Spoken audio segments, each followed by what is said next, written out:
કેન્દ્રીય road transport અને highway મંત્રી નીતિન ગડકરી અનેક વખત એવા નિવેદનો આપે જે ચર્ચાનો વિષય બનતા હોય છે. હમણાં તાજેતરની અંદર E20 પેટ્રોલ પર પણ એમની સામે ઘણા બધા વિવાદો થયા. એની સામે એમણે જે નિવેદનો આપ્યા એના બી વિવાદો થયા. હવે એમણે બ્રાહ્મણો વિશે એક ચોંકાવનારું નિવેદન આપ્યું છે જે ચર્ચાનો વિષય બન્યું છે.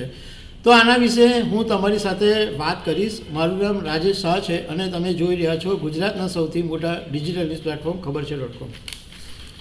સામાન્ય રીતે કોઈ પણ નેતાઓ હોય એ સમાજ વિશે કે પોતે જ્યાંના હોય એ વિશે વાત કરતા નથી હોતા, પરંતુ નીતિન ગડકરીએ પોતે બ્રાહ્મણ છે અને એમ છતાં બ્રાહ્મણો વિશે એમણે વાત કરી છે અને પોતે મહારાષ્ટ્રના જ છે. નીતિન ગડકરીએ નાગપુરમાં એક કાર્યક્રમની અંદર એવું કીધું કે હું બ્રાહ્મણ છું અને પરમેશ્વરે અમને જો કોઈ સૌથી મોટી ભેટ આપી હોય તો એ ભેટ એ છે કે અમને અનામત નથી મળ્યું. એટલે બ્રાહ્મણોને અનામતમાં સામેલ નથી કર્યા, એ ભગવાનની સૌથી મોટી ભેટ છે એવું નીતિન ગડકરીએ કીધું. પણ એમણે જે બીજી વાત કરી એ વધારે ચર્ચાનો વિષય બની છે, કારણ કે એમણે એવું કીધું કે મહારાષ્ટ્રની અંદર બ્રાહ્મણોનું કોઈ મહત્ત્વ નથી, પરંતુ એની સામે ઉત્તર પ્રદેશ અને બિહારની અંદર બ્રાહ્મણોનું મહત્ત્વ જબરજસ્ત છે અને બહુ બ્રાહ્મણો શક્તિશાળી હોય છે ઉત્તર પ્રદેશ અને બિહારમાં. ગડકરીએ કીધું કે હું જ્યારે પણ ઉત્તર પ્રદેશ કે બિહાર જાઉં છું ત્યારે મેં જોયું છે કે ત્યાં આગળ દુબે, ત્રિપાઠી, મિશ્રા, આ બધા જે બ્રાહ્મણો છે એમનો જબરજસ્ત દબદબો હોય છે અને બહુ પાવરફુલ હોય છે અને બહુ જ શક્તિશાળી હોય છે. જે રીતે મહારાષ્ટ્રની અંદર મરાઠી વ્યક્તિનું મહત્ત્વ છે એવી જ રીતના ઉત્તર પ્રદેશ અને બિહારની અંદર બ્રાહ્મણોનું મહત્ત્વ છે, એટલા શક્તિશાળી છે.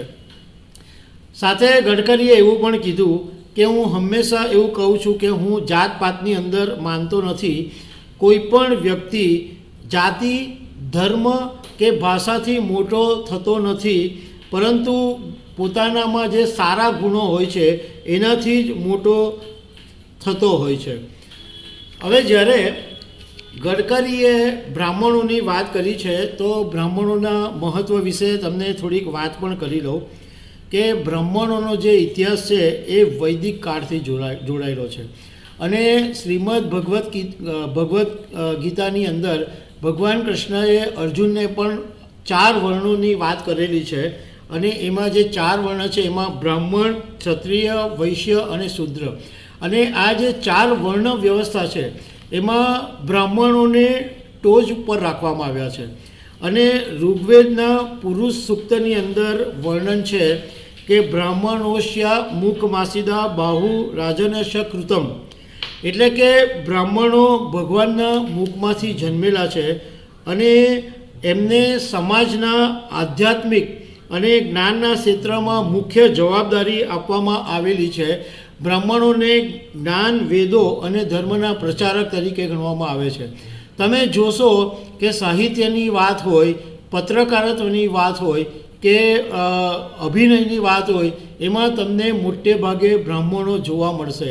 પત્રકારમાં ગુજરાતમાં તો ઘણા બધા એવા છે કે જે બ્રાહ્મણો છે. તો દર્શક મિત્રો, આવા અનેક અપડેટની સાથે અમે તમને મળતા રહીશું. Thank you very much.